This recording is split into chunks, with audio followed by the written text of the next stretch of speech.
Any query from last lecture? Up to last lecture? Good morning, बेटा.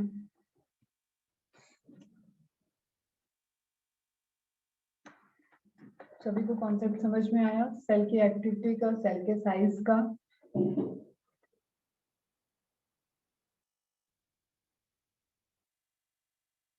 Any query, बेटा?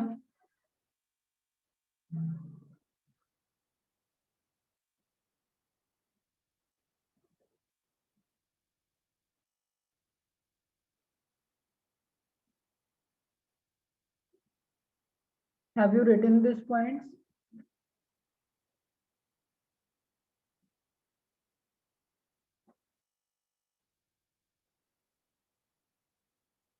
Okay, very good. ठीक है, चलो फिर आगे मूव करते हैं.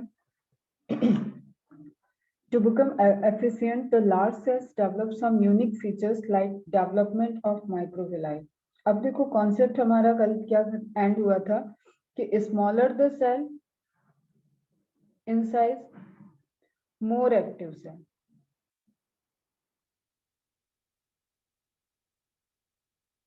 दैट्स वाई जो डिविजिबल सेल होती है वो हमेशा स्मॉलर होती है. मीन्स अगर आप प्लांट का जो बेसिक्स पढ़े हैं उनको याद हो कि प्लांट्स में मेरिस्टेमेटिक सेल्स और परमानेंट सेल्स थी. तो मेरिस्टेमेटिक सेल डिवाइड करती है. तो जो भी डिविजिबल सेल्स होंगी वो जनरली मोर एक्टिव होती हैं. एंड मोर एक्टिविटी है मतलब वो स्मॉलर इन साइज होंगी. फिर हमें यहाँ पे कॉन्सेप्ट क्या लिख रहा है, ये कह रहा है कि to become efficient the large cells, मतलब साइज में तो वो बड़ी हैं ही लेकिन अपनी एफिशिएंसी को बढ़ाना चाहते हैं. They are large in size but they want to more efficient, वो अपनी एफिशिएंसी को लो नहीं करना चाहती हैं. तो अब बेटा देखो, दिस इज द चैलेंज कि तुम बड़े भी हो, तुम्हारे ऊपर ये लॉ भी वर्क कर रहा है, साइटोप्लाज्मिक रेशियो भी गड़बड़ है, लेकिन still you want to performing more efficiently. तो क्या करना है, इसी इसी जो सेल है इसी का दूसरा एक रूप लेते हैं कि ये हो गया सेल. ये सेल अपनी एफिशिएंसी को बढ़ाना चाहती. तो अब ये सेल या तो अपने ऊपर इसी एरिया में इसने क्या किया, प्रोजेक्शंस बना लिए, क्रिएटेड प्रोजेक्शंस. देखो ध्यान से देखो, सेल का साइज नहीं बढ़ेगा, सेल ने प्लाज्मा मेम्ब्रेन के प्रोजेक्शंस बढ़ा लिया. क्लियर? सेल इतनी ही बड़ी है लेकिन उसकी प्लाज्मा मेम्ब्रेन के सरफेस के एक्सपेंशन से, प्रोजेक्शन से अंदर की तरफ होता है तो उसको इन्वेजिनेशन बोलते हैं, बाहर की तरफ है तो प्रोजेक्शंस बोलते हैं. क्लियर? अब ये जो फिंगर लाइक प्रोजेक्शंस निकल गए, इनसे क्या हुआ, अगर इसको पूरा आप ओपन करो इसके सरफेस एरिया को, तो यहाँ पे ओपन करोगे, जैसे जस्ट सपोज इस सर्कल को ओपन करना है आपको, लाइन में कन्वर्ट करना है, तो इतना में खत्म हो जाएगा ये. समझना मेरी बात को हम क्या बता रहे हैं. इसको ओपन करने चले यहाँ यहाँ यहाँ यहाँ, ये जो सारे प्रोजेक्शंस हैं ये ओपन करते करते करते करते आपको सरफेस एरिया अगर आपने निकालना चाहा तो वो कहीं इस तरीके से सॉरी, या इससे भी बड़ी लाइन में जाके खत्म होगा. Are you getting my point? तो इसने क्या किया कि develop some unique features like development of microvilli. ये जो हो गए ये विलाई हो गए, विलाई के ऊपर और एक प्रोजेक्शन. देखो फोल्ड बढ़ाने के बहुत से चांसेस है. एक तो इसने अपना सरफेस बढ़ा लिया, क्लियर. फिर इसने जो सरफेस बढ़ाया है इस सरफेस पे ही, अब देखो इसका सेकंड में एक बता रही हूँ यहाँ, इसने अपने सरफेस पे भी फोल्ड बना रखे हैं. Are you getting my point बच्चा? तो उसी एरिया में उतने ही स्पेस में ये क्या कर रहा है, अपने फोल्डेड बढ़ाते जा रहा है. तो ये हो गया विलाई, विली, एंड ये हो गए माइक्रोविली. इस तरीके के प्रोजेक्शंस आपको स्मॉल इंटेस्टाइन में दिख जाते हैं जहां पर डाइजेशन कंप्लीट हो जाता है एंड देन एब्जॉर्प्शन स्टार्ट होता है. तो एब्जॉर्प्शन स्टार्ट होने के लिए देखो इसके पास कहाँ कहाँ से सरफेस है, ये सरफेस है, ये सरफेस है, ये सरफेस है, ठीक, चारों तरफ ये सरफेस है. इसके पास कहाँ सरफेस है, ये ये चारों तरफ, एक ही विलाई के चारों तरफ काफी ज्यादा जगह बढ़ गई. You can relate with your finger. आप अपनी मुट्ठी बंद करके रखो रिस्ट बंद करो एंड देन ओपन करो, तो यू विल सी कि आपके उसी सरफेस पे आपने प्रोजेक्शंस निकाल दिए जो फिंगर है। अब उस फिंगर की, हर फिंगर की, जैसे आपने बचपन में खेला हो तो पाम रख के हम लोग ऐसे इम्प्रेशन बना देते थे, ठीक है, इस तरीके से समहाउ आप अपनी 5 उंगलीज का इस तरीके से आप बनाते थे। तो ये आप देख रहे हो कि ये जो आपने बाउंड्री बनाई अपनी पाम को रख के सामने, ये क्या हो गए, they become the villi. And अगर इनके ऊपर और प्रोजेक्शन बना दिया जाए तो उसको बोलेंगे माइक्रोविलाई। पर्पस क्या है, पर्पस ये है कि सरफेस एरिया तो कम था, उसी सरफेस एरिया को बढ़ाने के लिए उसी प्लाज्मा मेम्ब्रेन की जितनी सेल की साइज दी गई थी उसी साइज पे प्लाज्मा मेम्ब्रेन से और भी ज्यादा प्रोजेक्शंस निकाल दिए गए। इज इट क्लियर बच्चा? तो माइक्रोविलाई वाला बात समझ में आया? बोलो हाँ या ना। ठीक, वेरी गुड। अब दूसरा ऑप्शन कह रहा है कि बिकम्स फ्लैट। बिकम्स फ्लैट में ये सी सेल्स को लेते हैं, ये सेल है, इस सेल को अगर हम फ्लैट कर दें तो ये सेल कुछ इस तरीके से स्ट्रक्चर हो जाएगी। क्लियर? फ्लैट एंड कर दिया इसने, मॉडिफाई कर लिया अपने को और ये फ्लैट हो गए। क्यों? क्योंकि वॉल्यूम को कम कर दिया इसने और फ्लैट फ्लैट ट्रांसपोर्टेशन अब इजीली हो सकता है। क्लियर? जिसमें आ जाती है आपकी squamous epithelium, single layer epithelium squamous, जहाँ पे आपकी एल्वेलाई में ये पोर्शन होता है, आपके कैपिलरीज में ये पोर्शन होता है, ताकि इजीली कोई चीज ट्रांसपोर्ट कर जाए उसको बहुत जल्दी। जैसे देखो कोई भी चीज अगर यहाँ से एंटर की, जस्ट समझना बेटा हम क्या बोल रहे हैं, कोई भी चीज यहाँ से एंटर की उसको इसको पूरा ट्रेवल करके इधर से निकलना पड़ता है। क्लियर? इतना डिस्टेंस कवर करना पड़ा, यहाँ से एंटर की बाहर, इतना डिस्टेंस कवर करना पड़ा। समझ रहे हो दोनों में डिफरेंस? ठीक है, तो एफिशिएंट वर्क कर रही है, एफिशिएंसी के लिए एडॉप्टेशन है। बिकम्स लॉन्ग ट्यूबुलर, जैसे फ्रैकेट्स हैं, बहुत ट्यूबुलर स्ट्रक्चर बन गया, तो लॉन्ग ट्यूबुलर स्ट्रक्चर। क्लियर बच्चा? As a result surface area increase. Means कोई भी ये जो पर्पज है, चाहे वो माइक्रोविलाई बन रहे हैं, चाहे उसमें फ्लैट एंड स्ट्रक्चर्ड हो रहा है या वो लॉन्ग ट्यूबुलर स्ट्रक्चर में कन्वर्ट हो जा रहा है, रिजल्टेंट यही है कि वो लार्जर इन सेल है, साइज है, लार्जर साइज है, लेकिन उसको अपनी परफॉर्मेंस से कॉम्प्रोमाइज नहीं करना है, तो उसने सरफेस एरिया को इंक्रीज करने के लिए एडॉप्टेशंस भी, चेंजेस किए नॉर्मल सेल से। वो नॉर्मल सेल से उन्होंने 3 तरीके के यहाँ पैरामीटर दिखाए हैं, एक तो विलाई, दूसरा फ्लैट हो जाना, flattened, third one is tubular. इस तरीके के शॉर्ट नोट्स आपके एरो से, पाथवे से आप बनाते चलोगे तो it will be easy for you. अब इन तीनों का कंक्लूडिंग पॉइंट क्या है? Results in increase surface area. आई बात समझ में बच्चों? कोई क्लास में जिसको ये टर्म्स नहीं समझ में है? Anyone? Should I repeat this?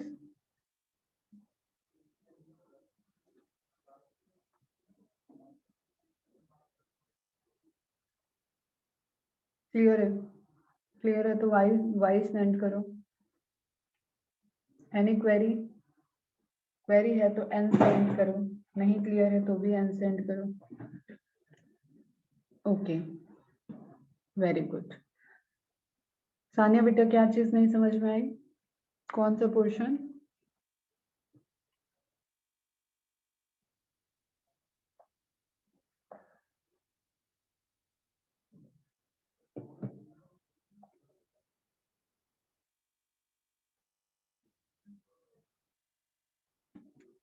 Clear?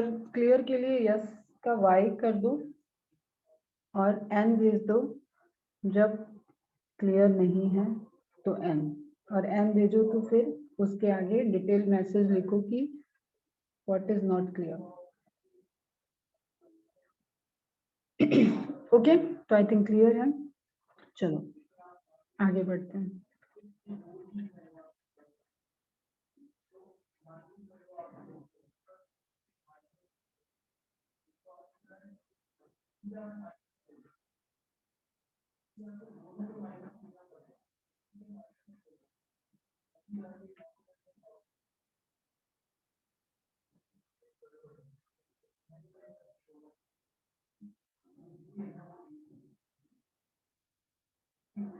Now अगर हम कंक्लूड करें कि what are the common features of cell till now, आपने क्या क्या चीजें जो समझी पढ़ी उसमें आप कुछ कंक्लूडिंग कर सकते हो कि कुछ तो कॉमन फीचर्स हैं जो एक सेल में होती है.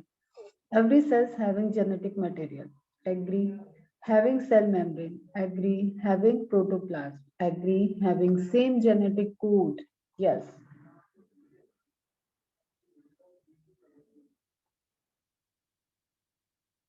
ठीक है.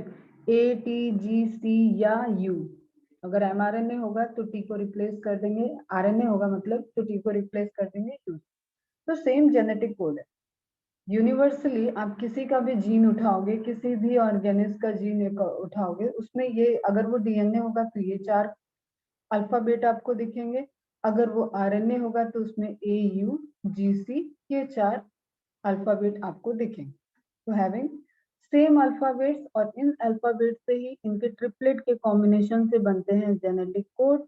जेनेटिक कोड मतलब ऐसे कोड जिनसे प्रोटीन फॉर्मेशन के लिए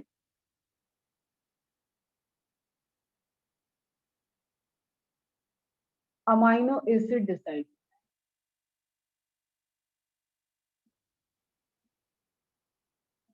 ठीक है.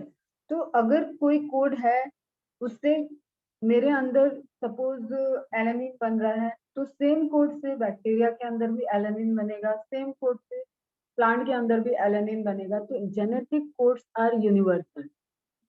ये अभी तक पॉइंट आपने पढ़ा नहीं है इसलिए मैं थोड़ा सा एक्सप्लेन कर रही हूँ, बाकी बात में बात करेंगे.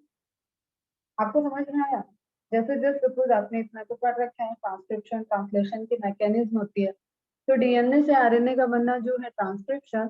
तो आरएनए के ऊपर अब जेनेटिक कोड की बात आएगी तो ऑलवेज ये 4 अल्फाबेट वर्क करेंगे. क्लियर? क्योंकि जेनेटिक कोड जो होते हैं वो होते हैं आरएनए के पास. आरएनए के पास जो भी कोड आया ये यूनिवर्सल है. हर किसी में जो भी कोड, ये 3 ट्रिपलेट का कोडॉन होता है, ट्रिपलेट कोडॉन बोलते हैं जेनेटिक कोड. ठीक है. जैसे हम बोले ए यू जी, तो ए यू जी मेथियोनिन को कोड करता है. Methionine is a amino acid. अभी हम एग्जांपल देके बता रहे हैं, बस समझना. A U G methionine amino acid को कोड करता है. क्लियर? तो जब भी सीक्वेंस में ए यू जी आएगा, ए यू जी, चाहे वो बैक्टीरिया का आरएनए हो, चाहे वो एनिमल का आरएनए हो, चाहे वो फंजाई का आरएनए हो, दैट ऑलवेज इनिशिएट. एक तो ये इनिशिएशन कोडॉन होता है एंड मतलब स्टार्ट कराएगा, प्रोटीन की सिंथेसिस स्टार्ट कराएगा. और दूसरी बात कि ये मेथियोनिन को कोड करता है. तो यूनिवर्सली ये मेथियोनिन को ही code. Are you getting my point? That's why यहाँ लिखा है having same genetic code. Code के सीक्वेंस अलग हो सकते हैं, कोड की अरेंजमेंट अलग हो सकती है, कोड की लेंथ अलग हो सकती है, मतलब नंबर ऑफ कोड्स अलग हो सकते हैं, लेकिन always there is a certain code for a certain amino acid. Is it clear बच्चा?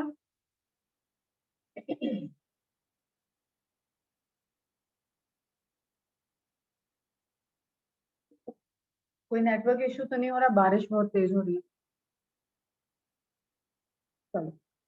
चलो, तो same method of DNA replication. जो डीएनए अपने को रेप्लिकेट करता है वो सेम ही मेथड है. थोड़ी सी प्रोसेस की वेरिएशन डिफरेंट है प्रोकैरियोटिक की यूकैरियोटिक की. बट हाँ, सभी को पता है कि डीएनए सिंथेसिस करेगा. सिंथेसिस एस फेज आपने पढ़ा होगा सेल डिवीजन में. तो हमेशा double the amount of DNA का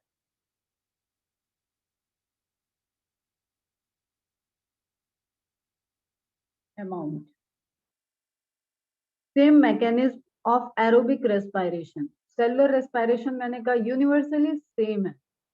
आप ऐसा नहीं कह सकते हो कि प्लांट की सेलुलर रेस्पिरेशन की मैकेनिज्म अलग है और आपकी सेलुलर रेस्पिरेशन की मैकेनिज्म अलग है. We perform same reactions, we follow the same pathway which followed by the plant cells. तो एरोबिक अगर बात कर रहे हैं मीन्स ऑक्सीजन यूज करके रेस्पिरेशन कर रहा है। Respiration is what? रेस्पिरेशन मैंने बेसिक लेक्चर में ही बताया कि it is the breakdown of energy, breakdown of energy which saved in the bond of a food. Food के बॉन्ड के बीच में जो एनर्जी है उसको ब्रेक करके उसको रिसीव करना और एटीपी के फॉर्म में कन्वर्ट करना, एनर्जी बनाना, that is the respiration. Obviously हर कोई जो भी न्यूट्रिशन ले रहा है, अगर वो ऑक्सीजन के प्रेजेंस में रेस्पिरेशन कर रहा है, then that follows the always the same mechanism for the aerobic respiration. Having genetic continuity, हाँ, generation to generation, generation to generation हर स्पीसीज अपनी जैसी स्पीसीज को बना रही है, अपनी प्रोजेनी को बना रही है, फिर प्रोड्यूस कर रही है। तो that is the common features to all cell. आप प्रोकैरियोटिक की बात करो, आप यूकैरियोटिक की बात करो, that's why ribosome is the universal cell organ. यहाँ पे देखो मैंने किसकी किसकी बात की, मैंने आरएनए की बात की, मैंने प्रोटीन की बात की, मैंने जेनेटिक कोड की बात की। मतलब ये बहुत एसेंशियल चीजें हैं जो प्रोकैरियोट भी कर रहा है एंड यूकैरियोट भी कर रहा है। इट डजंट मैटर कि उसके पास न्यूक्लियस कितना डेवलप है, बट वो अपनी फैक्ट्री में प्रोटीन तो प्रोड्यूस करेगा ही करेगा। क्लियर है बच्चा? Any query?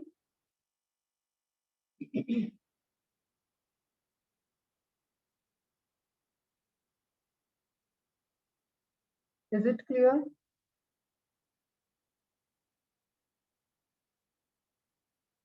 कहाँ चले गए सर?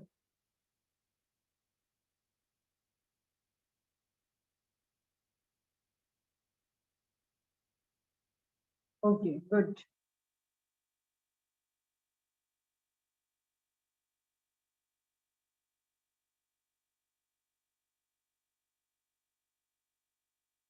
ये नोट डाउन करना है, जेनेटिक कोड वाला रिपीट। जेनेटिक कोड, कोड क्या होता है? जैसे आपने अपने मोबाइल में एक कोड डाल रखा होगा जिससे आप ओपन करते हैं, लॉक लॉक अनलॉक कोड होगा आपका, अनलॉक कोड है आपके मोबाइल में। इट मीन्स कि देयर इज सर्टेन कॉम्बिनेशन जिससे आपका एक प्रोसेस हो रहा है। क्लियर? एक प्रोसेस परफॉर्म करने के लिए आपने एक कोड डाल रखा है और वो प्रोसेस क्या है? आपका mobile open. This is genetic code. It means कि they are related to gene. Clear? और जीन्स के पास जो इंफॉर्मेशन होती है वो एक्सप्रेस होती है in the form of protein. Clear? अब प्रोटीन जो बनता है वो अमाइनो एसिड के मिलने से। इट इज जस्ट लाइक, जैसे मैं बार बार आपको एग्जांपल देती हूँ कि आपको एक मोतियों की माला बनानी है, तो मोतियों की माला किस किस मोती की है वो डिफरेंट है, लेकिन प्रोसेस सेम है।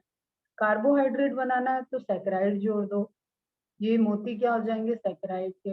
प्रोटीन बनाना है तो ये मोती क्या हो जाएंगे? अमाइनो एसिड के। And then long chain of amino acid, अभी हम देखते हैं प्रोटीन का एग्जांपल लेते हैं। Long chain of amino acid result in the formation of a protein. Okay, अब कहानी ये है कि ये अमाइनो एसिड कैसे डिसाइड होंगे कि भाई यहाँ पे तुम्हारे पास, मैंने एक कप में, इस बॉल में, बाउल ले लेते हैं, बाउल में हमने कई सारी मोतीज डाल रखी है और मैंने बोला है कि तुम इस मोतीज में से सिर्फ ब्लैक एंड व्हाइट कलर की मोती चूज करके उसके बाद ये माला बनाओगे। ठीक है? तो अब ये अमाइनो एसिड मैंने डिसाइड किया तुम्हें कि तुम इस कलर की पर्ल लोगी, इस कलर की मोती लोगी। उसी तरीके से ये कोड डिसाइड करेंगे कि कौन सा अमाइनो एसिड आके जुड़ने वाला है और what will be the sequence of protein and what will be the resultant protein. Clear? जैसे आपने केराटिन सुना होगा, एल्बुमिन सुना है, क्लियर? आपने हीमोग्लोबिन सुना होगा, तो they are the protein chain. तो कैसे वो बनेंगे? उनके अंदर माला में, उनकी माला में कौन से अमाइनो एसिड होंगे, that is decided by the genetic code. तो ये जेनेटिक कोड यूनिवर्सल होते हैं। जैसे मैंने आपको एग्जांपल दिया AUG का, तो हर जेनेटिक कोड में 3 लेटर का कॉम्बिनेशन होता है, ये भी यूनिवर्सल था। क्लियर? AUG को कोड करना है, AUG एक तो स्टार्टिंग करता है कि हाँ सिंथेसिस अमाइनो एसिड को लाना स्टार्ट करते हैं, ट्रांसलेशन कराने लगे। दूसरा ये मेथियोनिन को कोड करता है। तो बात हम लोग कर रहे हैं कि कौन सा अमाइनो एसिड कोड कर रहा है। तो ये मेथियोनिन मेरे अंदर भी मेथियोनिन कोड कर रहा है, बैक्टीरिया के अंदर भी ये मेथियोनिन कोड कर रहा है, प्लांट्स के अंदर भी ये मेथियोनिन को ही कोड करेगा, and that's why having same genetic, हर सेल के पास एक ही जेनेटिक कोड है। Okay, now is it clear?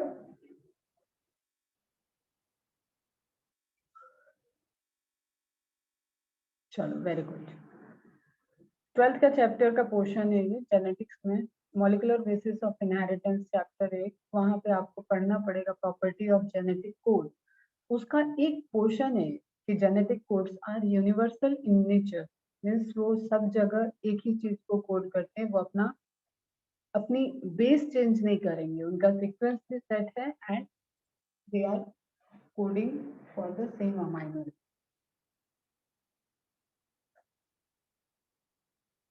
अब क्या दिख रहा है आपको स्क्रीन पे?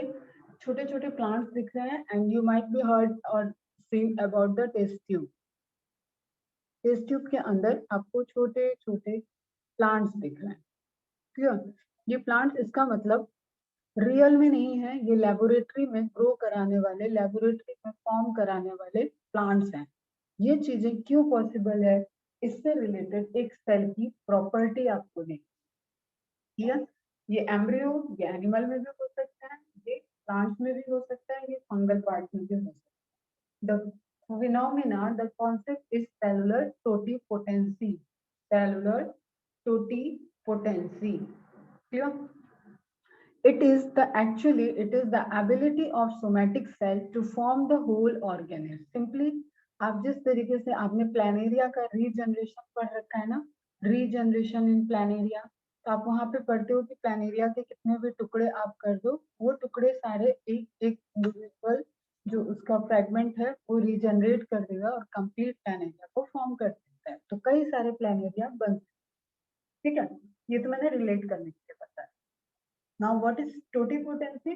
Totipotency, you can relate it with the specialized cells which are undifferentiated, जो mature नहीं हुई थी, undifferentiated हैं, और उनके पास, क्योंकि हमारे हर एक सेल के अंदर या प्लांट के, आप पूरे बनियान ट्री देखो, उस बनियान ट्री में आपने कोई भी सेल उठा के सीक्वेंस की तो उसकी हर एक सेल के अंदर सेम डीएनए प्रेजेंट होगा। ओके, वो लीफ क्यों है, दैट इज रिलेटेड कि लीफ वाले जीन एक्सप्रेस हुए। वो स्टेम क्यों है, क्योंकि वहां पे स्टेम वाले जीन एक्सप्रेस हुए। बात यह है कि हर एक सेल के अंदर जीन तो सेम गए हैं, क्योंकि गैमेट फ्यूजन आप सबने पढ़ा होगा कि सेक्सुअल रिप्रोडक्शन में मेल गैमेट और फीमेल गैमेट फ्यूज करेंगे और दे फॉर्म जाइगोट, ठीक है? And zygote develops into embryo. समझ में आया? तो अब इस एम्ब्रियो से चाहे आप जाके व्हेल मछली बना लो या आप बनियान ट्री, पूरा एक, मैं दोनों बड़ी बड़ी चीजों का नाम ले रही हूँ तो समझना, आप व्हेल मछली बना लो या तो आप बनियान ट्री की बात कर लो, आप बनियान ट्री की हर एक सेल लोगे तो उसकी सेल के अंदर सेम डीएनए प्रेजेंट होगा, और आप इस व्हेल मछली की हर एक सेल को देखोगे तो उसके अंदर भी सेम डीएनए प्रेजेंट होगा। क्यों? क्योंकि ये एक एम्ब्रियो से ही पूरा का पूरा बॉडी का बना है, और ये भी पूरा का पूरा एक दूसरे एम्ब्रियो से, प्लांट वाले एम्ब्रियो से पूरा का पूरा ट्री बन गया है। ओके, कोई भी ट्री एकदम बड़े कंडीशन में तो धरती पे आया नहीं होगा।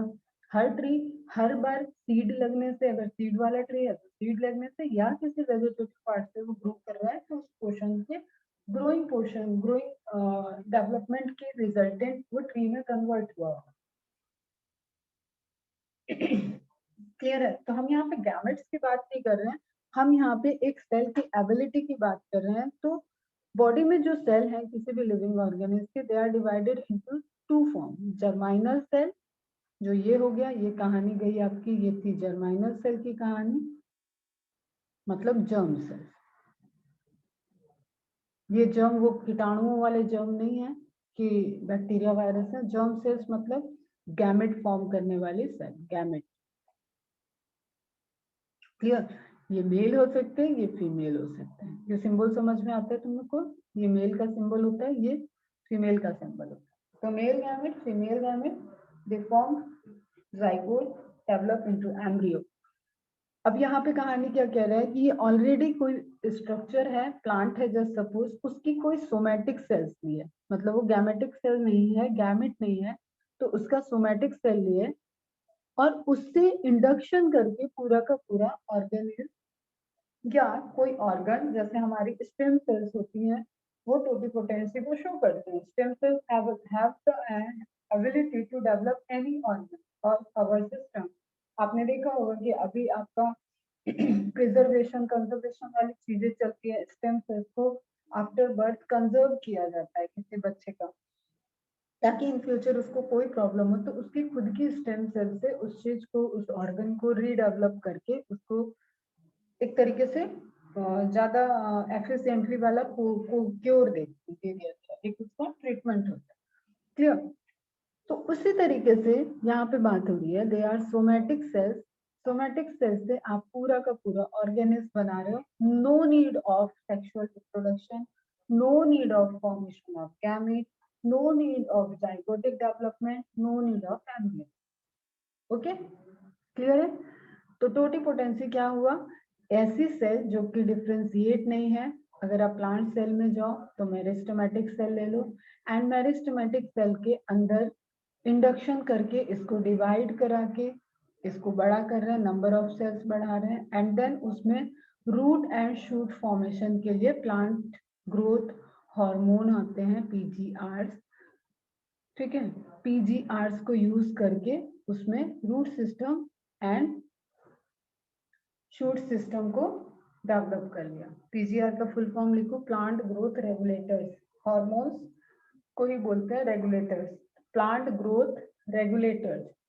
क्लियर? इन पे भी पूरा एक चैप्टर है आपका। तो प्लांट ग्रोथ रेगुलेटर्स आपने यूज किया लेबोरेटरी के अंदर और उसमें रूट और शूट सिस्टम डेवलप हो गया, तो भाई तो वो तो प्लांट बन गया ना। प्लांट के फीचर ही यही है, रूट होगा और शूट होगा, शूट में सब कुछ आ जाता है फिर। तो उसी तरीके की आपको इमेज दिख रही थी, जो टेस्ट ट्यूब के अंदर छोटा सा एक प्लांटलेट बोलते हैं इसको, प्लांटलेट डेवलप हो गया। क्लियर? फिर इसको फील्ड में एज पर रिक्वायरमेंट जो इसका हैबिटेट होगा उसके अकॉर्डिंग ट्रांसपोर्ट कर दिया जाता है। Is it clear? समझ में आया फंडामेंटल क्या है, टोटिपोटेंसी क्या है? नोट्स आपको बनाने हैं ये वाले।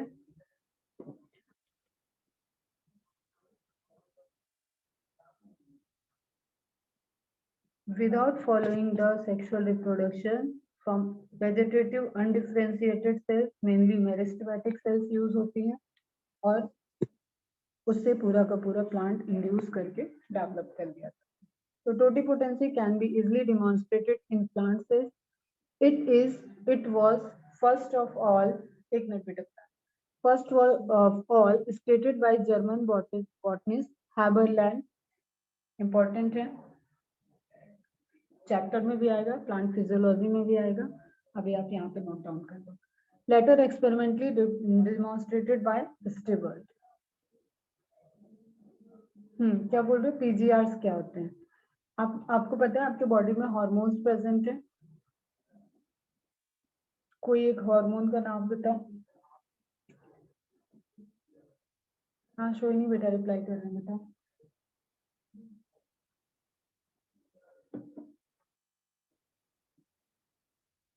Any hormone?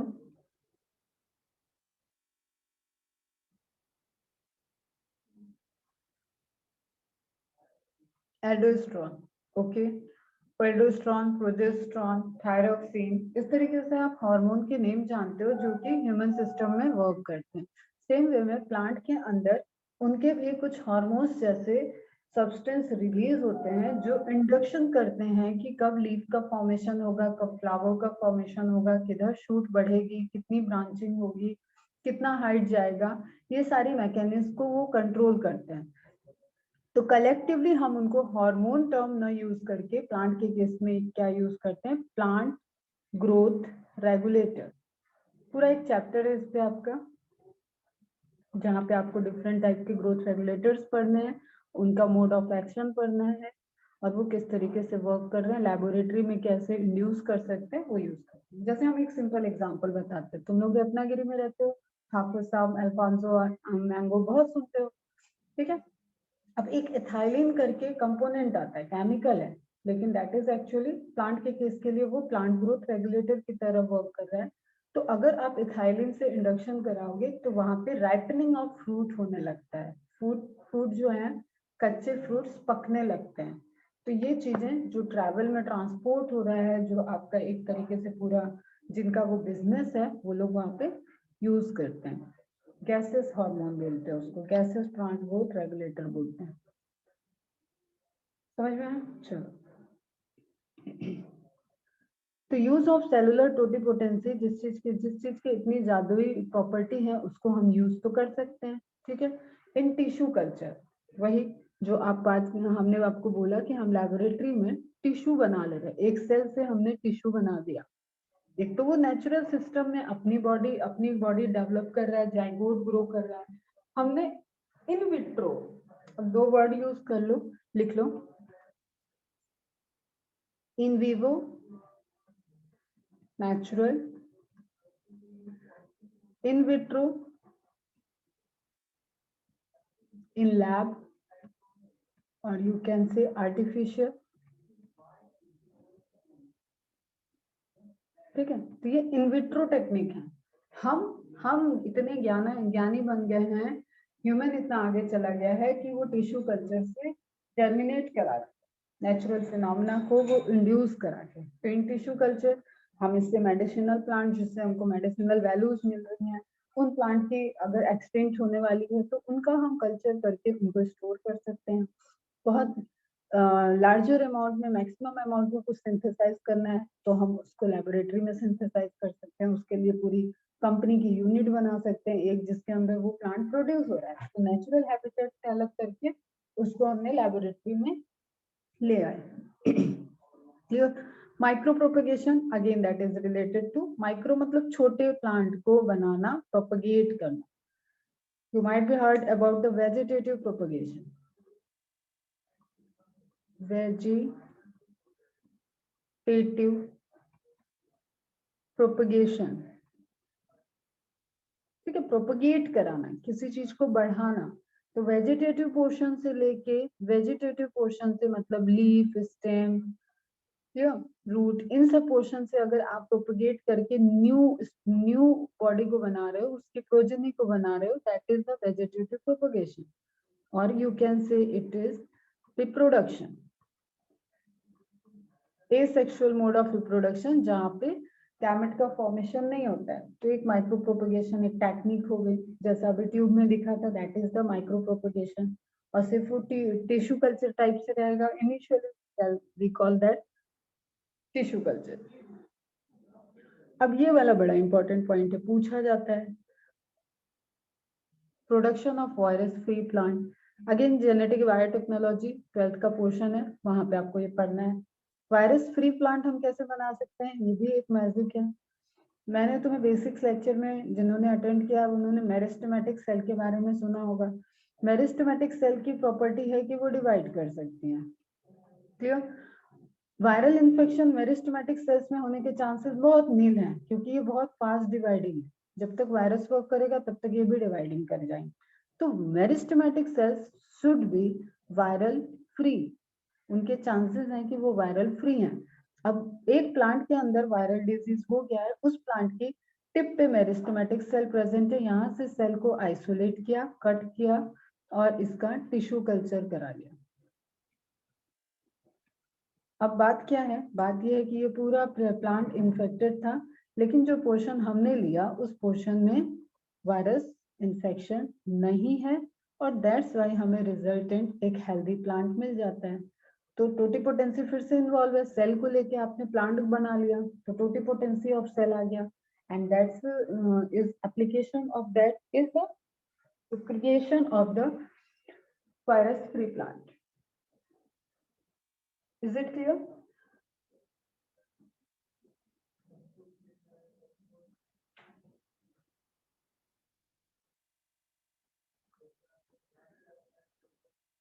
क्लियर है? Okay good.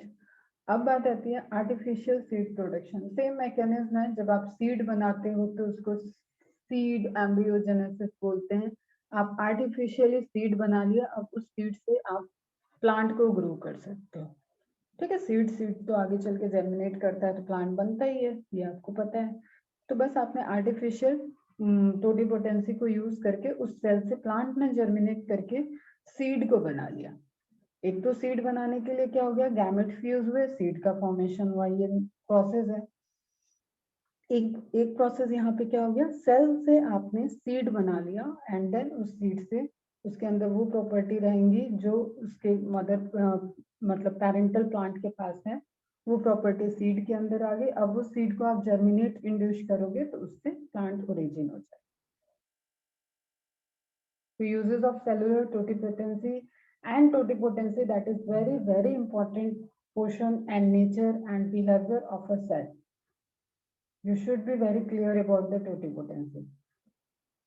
एमसीक्यूज आते हैं इससे, आप मॉड्यूल में देखेंगे तो भी आपको पीवाईक्यूज वाले सेक्शन में मिलेगा।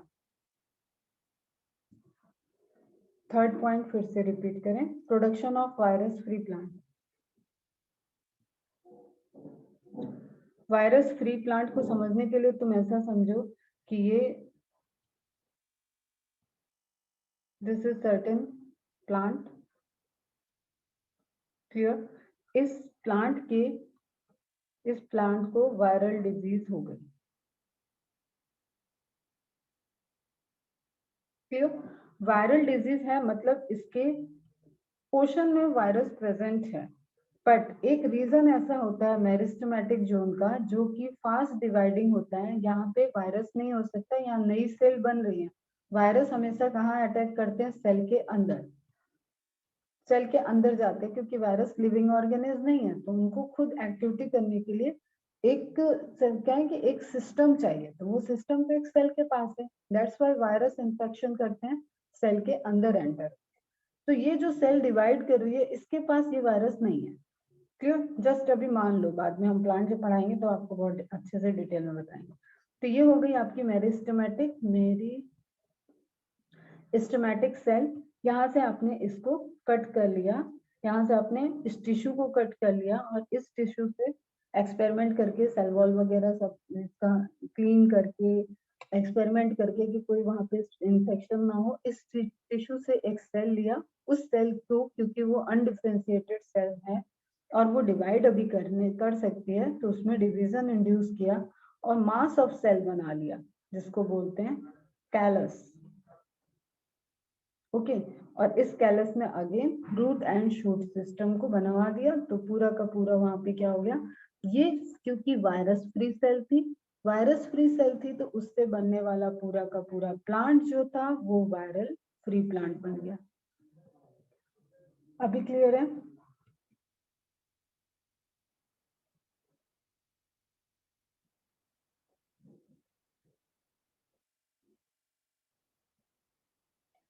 Meristematic cell is a type of somatic cell.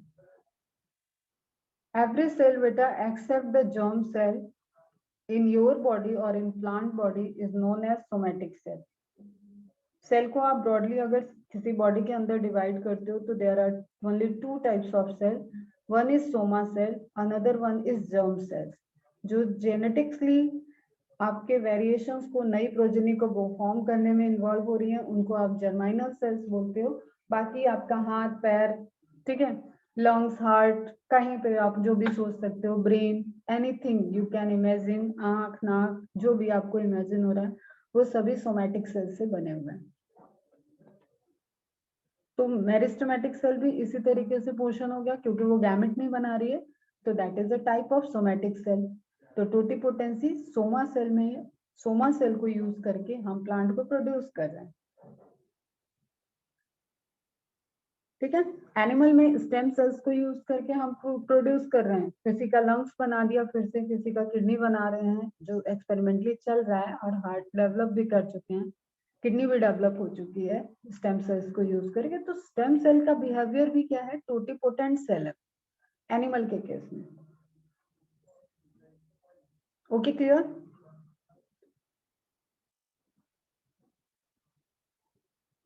अब आते हैं हम साइज के बारे में, बात हो गई थी कंपैरेटिव, अब हम फिर से बोल रहे हैं different type shape of cell.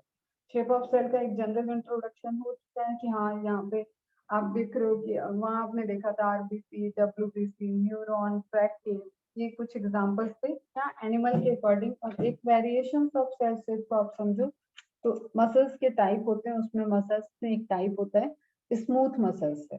तो इलोंगेटेड पॉइंटेड स्ट्रक्चर है इस सेल का।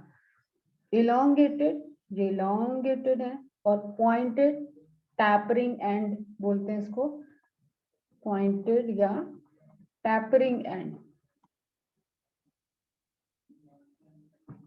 फिर अगेन ब्लड सेल्स में आपको डब्ल्यूबीसी दिख रही हैं, ये कॉन्केव है इस तरीके से, इस सरफेस से लिया हुआ स्ट्रक्चर दिख रहा है, आरबीसी का है।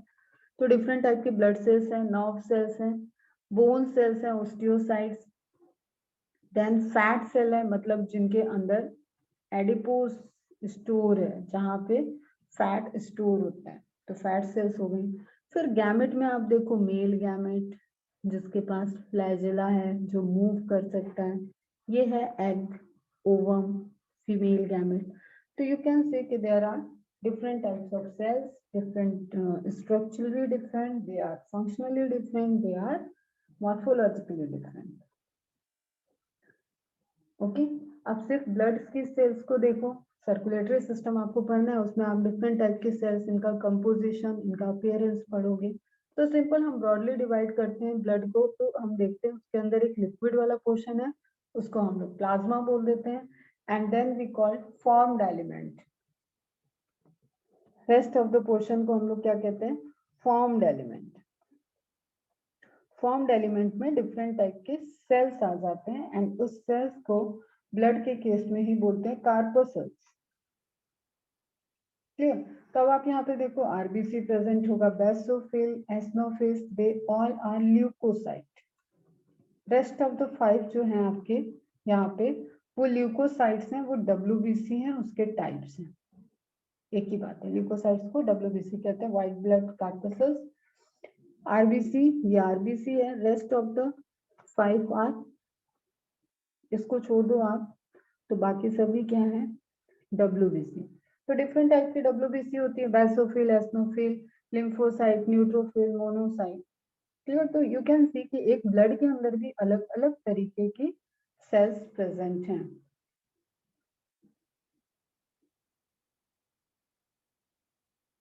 अब बहुत सारे सेल की कहानी चल रही है, वेरिएशंस ऑफ सेल हम लोग देख रहे हैं, बातें कर रहे हैं।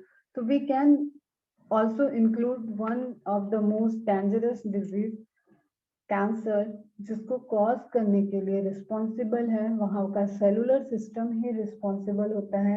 एक unrestricted growth of cell start हो जाती है, जिसका कोई रिस्ट्रिक्शन नहीं है, जिसको कोई रोक नहीं रहा है, जिसकी कोई कंट्रोल, सेल डिवीजन की कंट्रोल मैकेनिज्म खत्म हो जाती है, वैसे सेल्स को हम बोलते हैं कैंसर सेल्स। और कैंसर सेल्स जब एक्टिवेट होती है तो आपका ट्यूमर बनेगा, ट्यूमर के बाद कैंसर, उसी को वर्ड बोलते हैं। तो we can also imagine, and हमें एक मेडिकल पॉइंट ऑफ व्यू से हमें नॉलेज होना चाहिए कि कैंसर सेल और नॉर्मल सेल में क्या कंपैरेटिव एंड डिफरेंस है, कंपैरिजन क्या।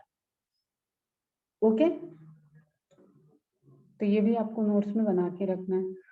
नॉर्मल सेल्स स्मॉल है, यूनिफॉर्म इन शेप्ड एंड, मतलब यूनिफॉर्मली शेप्ड न्यूक्लियाई होगा, रिलेटिवली लार्ज साइटोप्लाज्मिक वॉल्यूम होगा। क्लियर? कैंसर सेल्स में large variable shaped of nuclei होंगे, रिलेटिवली स्मॉल साइटोप्लाज्मिक वॉल्यूम होगा। साइटोप्लाज्मिक को इसको मतलब फुलफिल नहीं करना है, दैट इज इनका मेन काम है डिवीजन। Division, clear? ग्रोथ करो, तभी वहां पे कैंसरस टिश्यू फॉर्म होगा। क्लियर? तो conformity in cell size and shape cells arranged into discrete tissue, एक यहाँ पे पूरे एक पैटर्न होगा नॉर्मल में, वो कॉन्टेक्ट इनहिबिशन को शो करेंगे। एक वर्ड लिख लो, कॉन्टेक्ट इनहिबिशन।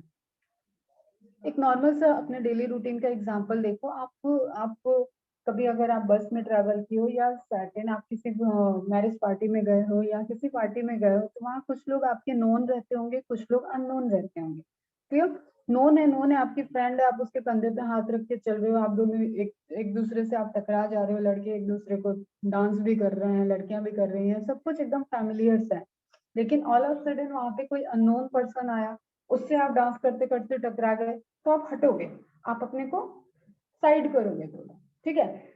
इसी तरीके से सेल उस सिस्टम में प्रेजेंट है, सेल ग्रो कर रही है, ग्रो कर रही है, ग्रो कर रही है, लेकिन एक सेल, सुनना अभी ध्यान से, एक सेल दूसरे सेल से कांटेक्ट की तो अब ये ग्रो नहीं करेगी, ये रुक जाएगी, that is the contact inhibition. Clear? ये सेल इससे कांटेक्ट की, इसको पता है कि अगली सेल है, यहाँ पे कोई दूसरी सेल प्रेजेंट है, मुझे अब साइज को नहीं बढ़ाना है, contact inhibit, contact inhibit, contact inhibit, contact हुआ और ग्रोथ इनहिबिट।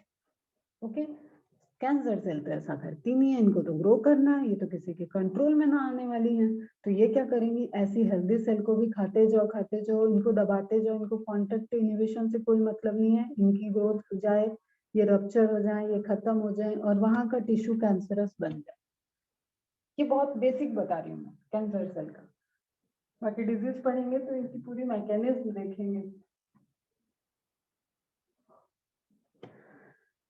ठीक, थर्ड पॉइंट देखते हैं।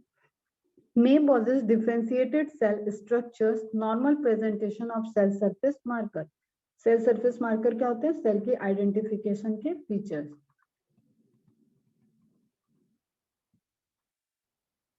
कि ये सेल है, जैसे आपके घरों के बाहर नेम प्लेट लगी होती है ना कि हाँ ये मिस्टर शर्मा का घर है, ये मिस्टर तिवारी जी का घर है, ये मिस्टर बनर्जी जी का घर है, तो वहां पे नेम प्लेट है एक जिससे आइडेंटिफिकेशन है, या आपके फ्लैट का एक नंबर होगा। ओके, तो आइडेंटिफिकेशन चीजें सेल सरफेस पे प्रेजेंट होती है, प्लाज्मा मेम्ब्रेन पे प्रेजेंट होती है। ओके, अब कैंसरस हो चुकी है तो उसमें ये सारे स्पेशलाइज्ड फीचर्स का लॉस हो जाएगा। Elevated expression of certain cell markers, कुछ मार्कर्स को वहां पे फॉर्मेशन उनका रुक जाएगा और कुछ नए ऐसे कैरेक्टरिस्टिक जो सेल कैंसरस सेल को आइडेंटिफाई करने के लिए, डिस्टिंग्विश करने के लिए फ्रॉम नॉर्मल सेल्स चाहिए, वो वहां पे प्रोड्यूस होने लगते हैं। अब ऑब्वियसली डिवाइडिंग सेल्स की बात की जाए तो cancer cell more fast divide करती हैं। Lower level of dividing cell, cell tissues clearly demarcated, मतलब एक प्रॉपर अरेंजमेंट आपको दिख रहा है, लेकिन यहाँ पे large number of dividing cells हैं, डिवीजन फास्ट होगा। पुअरली डिफाइंड ट्यूमर बाउंड्रीज, अगर वो सेल एक ग्रोथ हो चुकी है, टिश्यू क्लस्टर बन चुका है, उसको ट्यूमर कहते हैं। एंड उस ट्यूमर की आप बाउंड्री एकदम क्लियर नहीं कह सकते, हाँ ये ट्यूमर इस तरीके का है, ये ट्यूमर इस तरीके का है, no no certain, there is nothing like a boundary criteria. वो एक दूसरे को धक्का देके नॉर्मल सेल को, अब यहाँ पे इतनी सारी सेल ग्रो कर रही हैं तो नॉर्मल सेल को जो न्यूट्रिएंट चाहिए वो सारा न्यूट्रिएंट तो इनकी तरफ जा रहा है, तो ऑब्वियसली नॉर्मल सेल वैसे ही डैमेज होने लगेंगे, और जो इनका कांटेक्ट इनहिबिशन की प्रॉपर्टी नहीं है इनके अंदर, उससे वो नियर बाय नॉर्मल सेल को डैमेज कर देंगी, ग्रो नहीं करने देंगी। Is it clear? And one more thing कि cancerous cells and bacterial cell are the immortal in nature. They never ever dead without using radiotherapy और विदाउट यूजिंग एक्सटर्नल, मतलब वो नेचुरली डेड नहीं होंगे। कैंसर सेल है तो वो वहां पे डिवाइड करती रहेगी, डिवाइड करती रहेगी और वो नई सेल को बनाती रहेगी। ठीक है, क्लियर है बच्चा? कभी भी उनकी डेथ नहीं होती, तो दैट्स वाई एक वर्ड यूज करते हैं इमोर्टल, जिसको मिटाया नहीं जा सके।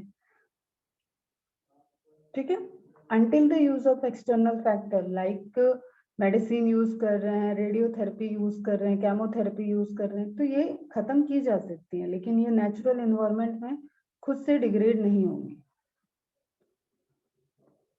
ओके बच्चा, पूरी उसकी मैकेनिज्म है बेटा। सेल साइकिल का आपने पढ़ा होगा, सेल साइकिल हम पढ़ाएंगे तो आपको हिंट देंगे। वहां पे जो कंट्रोल एंड कोऑर्डिनेशन का सिस्टम है कि ये सेल अब डिवाइड करेगी, अब रुक जाएगी, वो सिस्टम डैमेज हो जाता है और वो अनकंट्रोल्ड सेल डिवीजन के फेज में चली जाती है।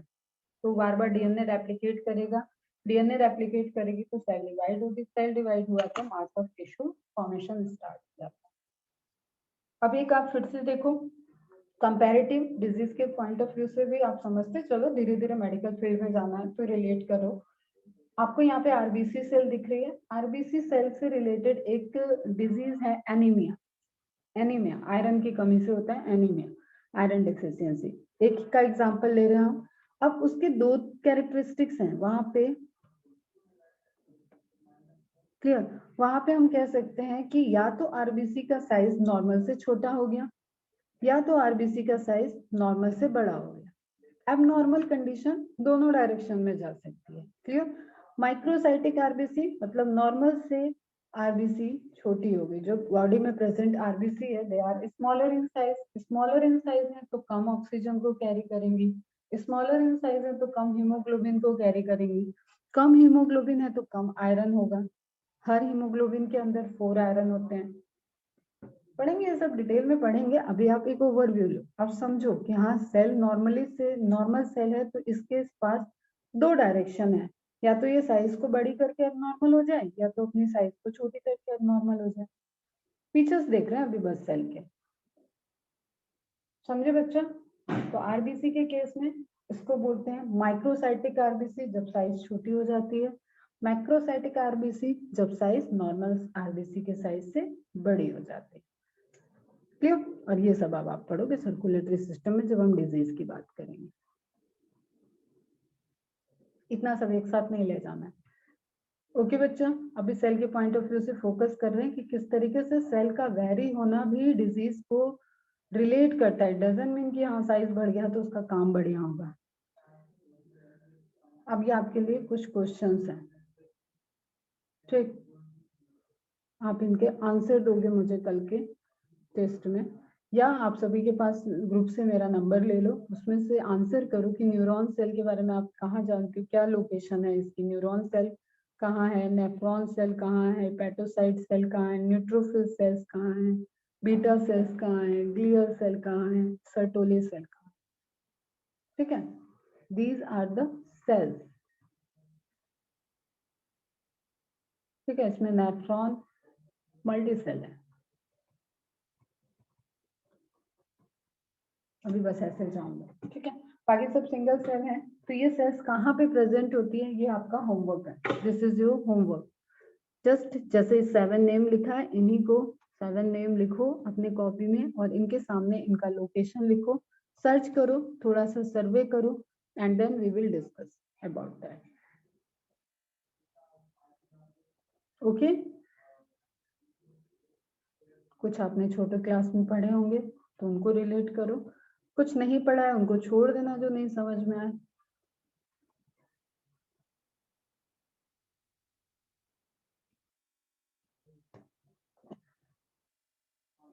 Okay. Variation in cell size का मैंने एक ओवरव्यू आपको दिया था कि आप एक मॉलिक्यूलर लेवल पे देखते हो और एक पूरे के पूरी सेल के स्ट्रक्चर को देखते हो, तो ह्यूज साइज डिफरेंस एक माइक्रोमीटर एंगस्ट्रॉन से नैनोमीटर से रिलेटेड आप स्टार्ट करते हो जर्नी, और आपकी जर्नी अगर सेल को आपको साइज को पढ़ना है, नॉर्मल जनरल बात कर रहे हैं, तो वो माइक्रोमीटर तक जाएगा, ठीक है। ऑल्दो मैंने आपको न्यूरॉन सेल को बताया है कि वो अप्रोक्सीमेटली 1 मीटर की भी है, longest cell of our body. But general हम बात करें तो देखो एनिमल सेल और प्लांट सेल का रेंज माइक्रोमीटर में आ गया, अबाउट टू 10 माइक्रोमीटर। तो एनसीईआरटी में भी एक इमेज है, अभी दिखाते हैं, इंपॉर्टेंट इमेज है, वहां से आपको क्वेश्चंस बनेगा।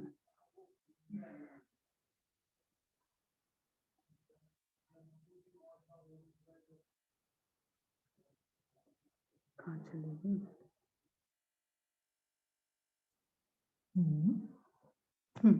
दिस वन देखो, फिगर 8.1 कल हम लोगों ने देखा था डिफरेंट टाइप्स ऑफ सेल्स का। नाउ फिगर 8.2 जो एनसीईआरटी का आपको इंपॉर्टेंट है, that is related to comparative eukaryotic cell with other organism. It means कि आपको एक कंपैरेटिव स्टडी करना है सेल के साइज पे, बहुत इंपॉर्टेंट है बेटा ये इमेज। Smallest organism without cell wall, you know mycoplasma PPL लो, वहां से स्टार्ट करना है 0.1 micrometre. Viruses are not the organism but इनका साइज आपको पता होना चाहिए 0.0 to 0.2 micrometer, clear। A typical eukaryotic cell 10 to 20 micrometer, and this cell is without the cell wall, that means it is an animal cell, clear। फिर आपको bacteria का दिया हुआ है 1 to 2 माइक्रोमीटर। तो just have a look, NCERT में आप इसको मार्क करें, और अगर बेटर है कि आप इन सभी चीजों को जितने यहाँ पे डेटा दिए हैं इसको लिख के आप एक टेबल बना लो। एक तरफ नेम ऑफ सेल लिखो और दूसरी तरफ उस टेबल में सेकंड कॉलम में उसकी साइज लिख लो, तो आपका एक नोट्स प्रिपेयर हो जाएगा।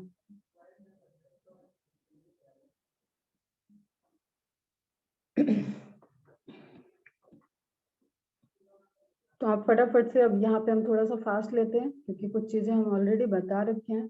Smallest cell mycoplasma, cell wall less, without cell wall question आएगा तो smallest cell is mycoplasma. Smallest bacteria या क्वेश्चन आता है smallest organism with cell wall, then you will not go for the mycoplasma. With cell wall, the answer is bacteria and example is Dalister pneumocystis. Dalister pneumocystis is the example of smallest organism with cell wall. Largest animal cell Agaphostris, largest unicellular plant, कल मैंने एक जिक्र भी किया था, Acetabularia, single cell green algae, इनकी height approximately 30 metre तक होती है और ये समुद्र के अंदर इस तरीके से पूरी ग्रो की हुई प्रेजेंट है। इनके पास स्टॉक होता है जो इनको अटैच करके रखा हुआ है, लेकिन ये पूरा लंबा लंबा निकले हुए, और इसके ऊपर से जब कोई शिप अगर क्रॉस कर रहा है तो उसके जो रोटेटर्स लगे होते हैं उन रोटेटर्स को ये ट्रैप कर लेती हैं और उससे पूरा शिप का एक एक्सीडेंट भी हो सकता है। दैट्स व्हाई शिप में इनको सेंसिंग करने के लिए सेंसर्स लगे। तो सिंगल सेल है लेकिन कितनी बड़ी है साइज में, एसेटाबुलेरिया। ओके,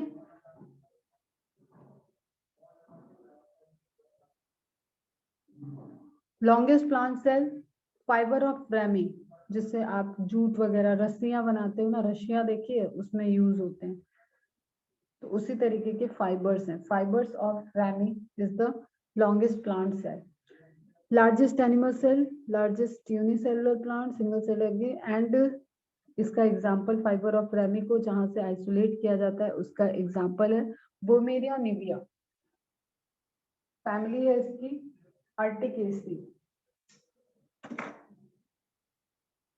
जस्ट इंफॉर्मेशन है, जीके के भी क्वेश्चन है, ऐसा नहीं है कि बायो के पोर्शन से आपको ध्यान में रखना। आप कोई भी कंपटीशन देते हो वहां पे जीके रिलेटेड क्वेश्चन आते हैं तो उनके भी क्वेश्चन चाहिए, इंपॉर्टेंट है।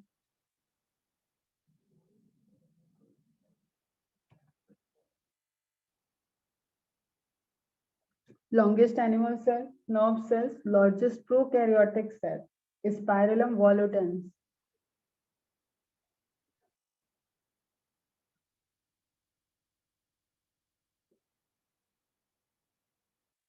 ठीक है, again different types of cell, images different हम यूज करते रहेंगे ताकि आपको चीजें क्लियरिटी रहे, एकदम क्लैरिटी के साथ सारी चीजें समझ में आए, बार बार रिपीट हो, यहीं के यहीं याद हो जाए, यहीं के यहीं आपको रेंज समझ में आए कि आपका रेंज कितना ब्रॉड है। पॉइंट ऑफ फोकस की बात करें तो cell is an open system. Title of Schleiden and Schwann paper was, एक क्वेश्चन ये भी इंपॉर्टेंट है। शिल्डन एंड शॉन का जहां नोट्स लिख रहे थे वहीं पे ऐड कर लेना इसको। टाइटल, उनके पेपर का टाइटल एक बार पूछा गया, एएफएमसी होता था जब अलग एग्जाम, तब उसमें आया था microscopic investigation on the similarity of structure and growth in animals and plant. This is the title of his paper.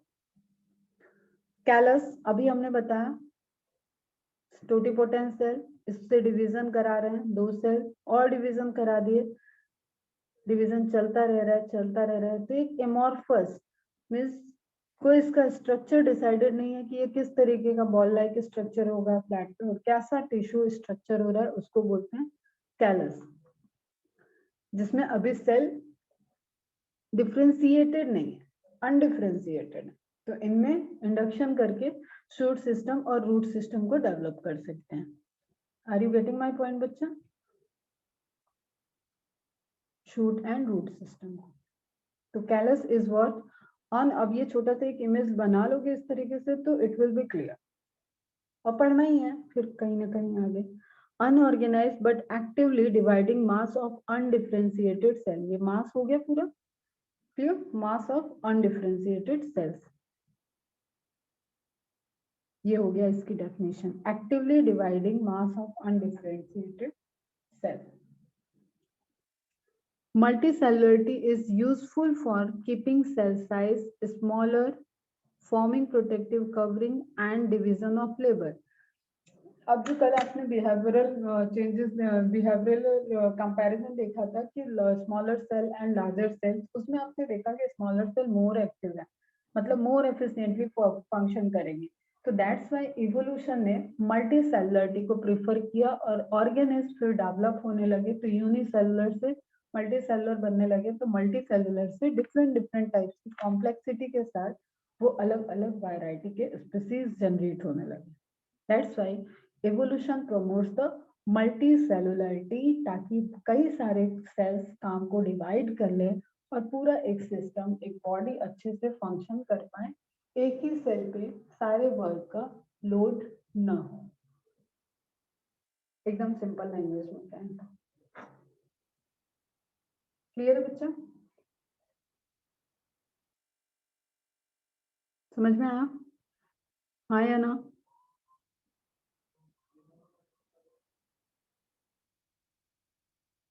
Very good.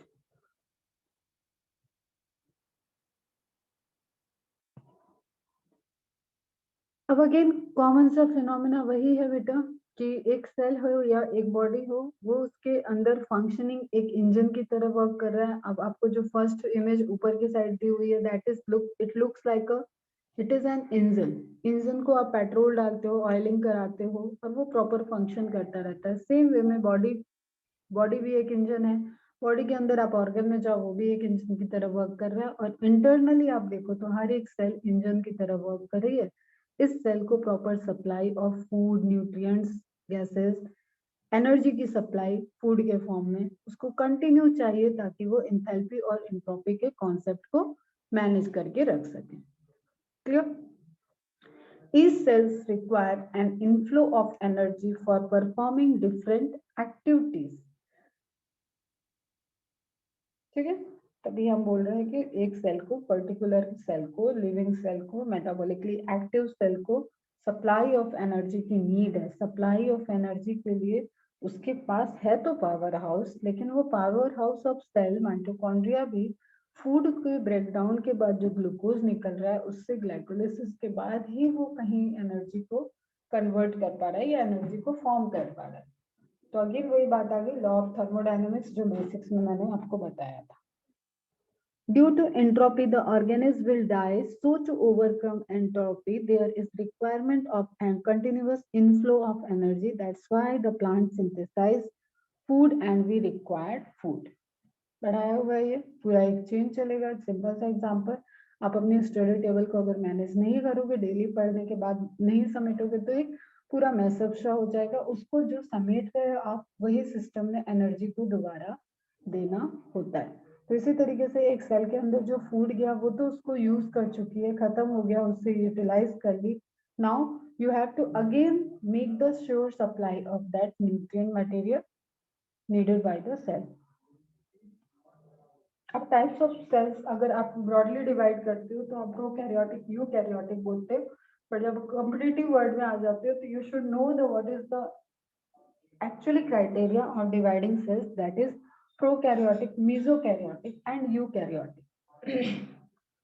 एक इन मिडिल की बात करें, इन मीडियम की बात करें, जिसमें आ जाते हैं एग्जांपल्स इसके लोअर लोअर ही हैं. हायर में मेसोकैरियोट कंडीशन नहीं दिखेगी आपको ऑब्वियसली. प्रोकैरियोटिक के बाद, यूकैरियोटिक के पहले. तो इनके एग्जांपल होते हैं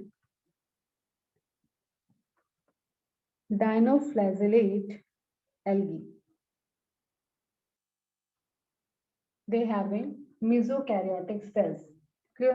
प्रोकैरियोटिक हमें पता है अनडेवलप्ड न्यूक्लियस है, न्यूक्लियर मेम्ब्रेन एब्सेंट. अगर हम सिंपल एक टर्म में लिखना चाहें तो न्यूक्लियर मेम्ब्रेन एब्सेंट है और हिस्टोन प्रोटीन एब्सेंट है. दो की बात कर लेते हैं चलो, क्योंकि मेसोकैरियोट में क्या प्रेजेंट है वो भी हमें क्लियर होना चाहिए. ठीक है? Nuclear membrane and histone protein, जो कि डीएनए को बाइंड करने में हेल्प करता है, ये दोनों चीज एब्सेंट है प्रोकैरियोटिक में. और ये दोनों ही चीज प्रेजेंट है यूकैरियोटिक में। अब दोनों में से एक यहाँ प्रेजेंट है, तो मेसोकैरियोटिक सेल्स में न्यूक्लियर मेम्ब्रेन प्रेजेंट है, एनएम प्रेजेंट एंड एब्सेंट क्या हो गया, हिस्टोन प्रोटीन एब्सेंट। तो ये बीच में कहीं आ गई, यहाँ पे दोनों चीज प्रेजेंट है, यहाँ पे दोनों चीज एब्सेंट है, एक चीज यहाँ पे प्रेजेंट है, एक एब्सेंट। तो ऐसे सेल को हमने मीजो मीन्स हमने बताया था मिडिल, एक्टो मीन्स ऊपर, endo means internal inner and meso means medium middle में, तो बीच का। Karyon means nucleus.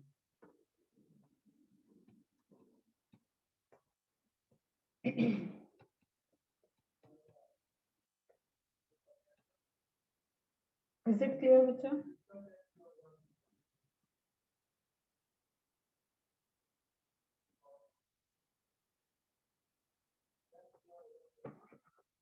ज्यादा कंटेंट तो नहीं हो रहा है, अभी पढ़ लोगे ना 10 मिनट और। एक्सप्लेन वंस अगेन, सुनो वंस अगेन, सुनो सिंपली सुनो। हम प्रोकैरियोट और यूकैरियोट को जब हम डिफरेंशिएट करते हैं तो we will use the criteria of karyon means nucleus, pro means primitive nucleus जिसके पास है, मतलब वेल डेवलप्ड न्यूक्लियस नहीं है। इसका मीनिंग ही ये है कि कुछ तो डेवलपिंग स्ट्रक्चर होता है, तो developing of structure of nucleus is having nuclear membrane and histone protein। अब हिस्टोन प्रोटीन अगर अभी नहीं समझ में आ रहा है तो आप सिर्फ इतना समझो कि आपके डीएनए बाइंडिंग प्रोटीन है, ऐसे छोटी क्लास में आया होगा नाम हिस्टोन प्रोटीन का। डीएनए बाइंडिंग प्रोटीन्स हैं, ठीक है, जो इसको कंडेंस कराने में रोल प्ले करेंगे। ये किस में प्रेजेंट है, देखो कंडीशन क्या है, अगर ये प्रेजेंट है, हम शॉर्ट फॉर्म यूज कर रहे हैं plus sign and anti, that means present. अगर ये प्रेजेंट है तो सेल कैसी हो जाएगी, eukaryotic. Clear?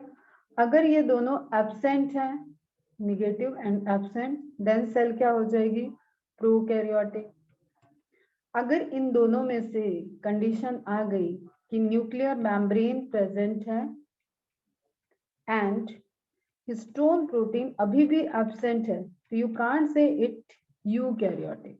Histone protein absent, जब ये एब्सेंट है तो ये क्राइटेरिया तो फुलफिल ही नहीं हुआ बेटा ये वाला, तो आप उसको यूकैरियोटिक में नहीं ले जा सकते हो। ऐसे ऑर्गेनिज को आप ले जा रहे हो कहाँ, मीजोकैरियोटिक में। अभी समझ में आया? एक प्रेजेंट है, एक स्टिल एब्सेंट है, तो इसके बाद है लेकिन इसके पहले है, तो कहीं ना कहीं ये कहाँ है, मिडल में। और बहुत सारे ऑर्गेनिज नहीं आते इसमें, डायनोफ्लैगेलेट एल्गी आती है।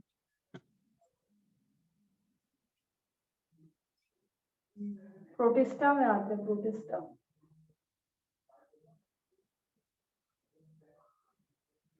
इज इट क्लियर बच्चा? क्लीन कर रहे हैं?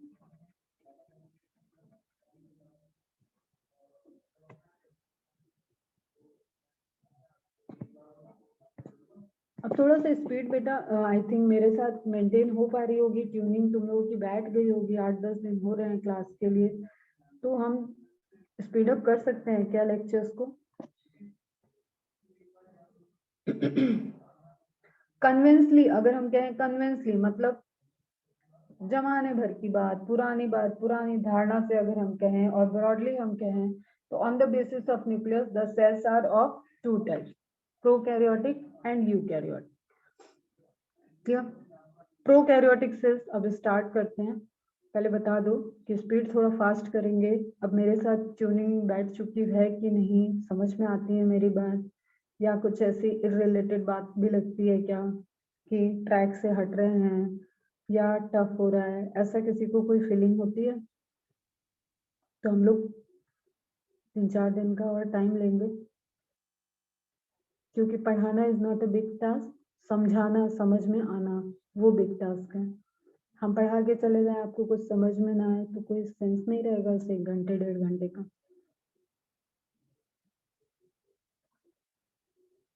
कंफर्टेबल हो मेरे साथ?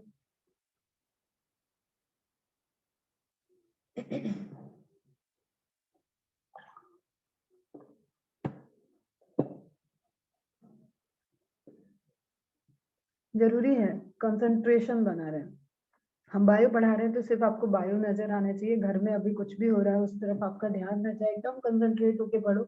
तो कभी कभी तो 1.5 घंटे 2 घंटे 2.5 3 घंटे की भी क्लासेस ली है मैंने कंटिन्यू, और बच्चे उफ तक नहीं करते, इतने हैबिचुअल हो जाते हैं, उनको ऐसा लगता है कि कहानी चल रही है, चलता रहना चाहिए। मैम पूरा एक वन शॉट रिवाइज करा, तो 10-15 लेक्चर की समरी 2 घंटे में होती है, 3 घंटे में होती है, और बच्चे एकदम नहीं फेडअप नहीं होते हैं। लेकिन अभी आपको टाइम लगेगा उस तरीके की एफिशिएंसी लेने में। तो अभी के लिए आप कंफर्टेबल हो? Okay good. चलो अभी देखते हैं फटाफट। प्रोकैरियोटिक बहुत बार सुना होगा, पढ़ा होगा, सिंपली फास्ट देख लेते हैं।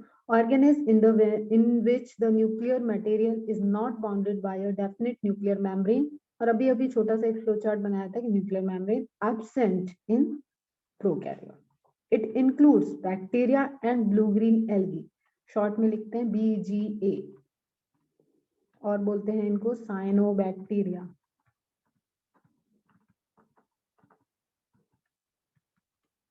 और इनके बारे में फेमस है, they are the first photosynthetic, first autotrophic organism. जो आपको कहानी सुनाई थी ना, केमोट्रैप के बाद ऑटोट्रॉफ आए थे, तो वो साइनोबैक्टीरिया ही थे, ब्लू ग्रीन एल्गी थे। Placed in kingdom Monera, 5 kingdom classification में सभी के सभी प्रोकैरियोट आते हैं आपके मोनेरा में। जनरल स्ट्रक्चर दिख रहा है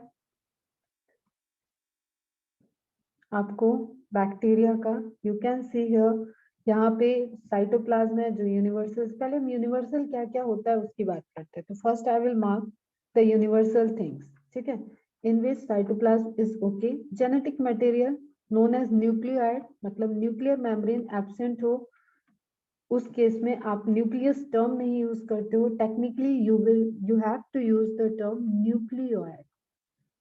नेकेड, जिसके पास बाउंड्री नहीं हो, जिसके पास कोई कवरिंग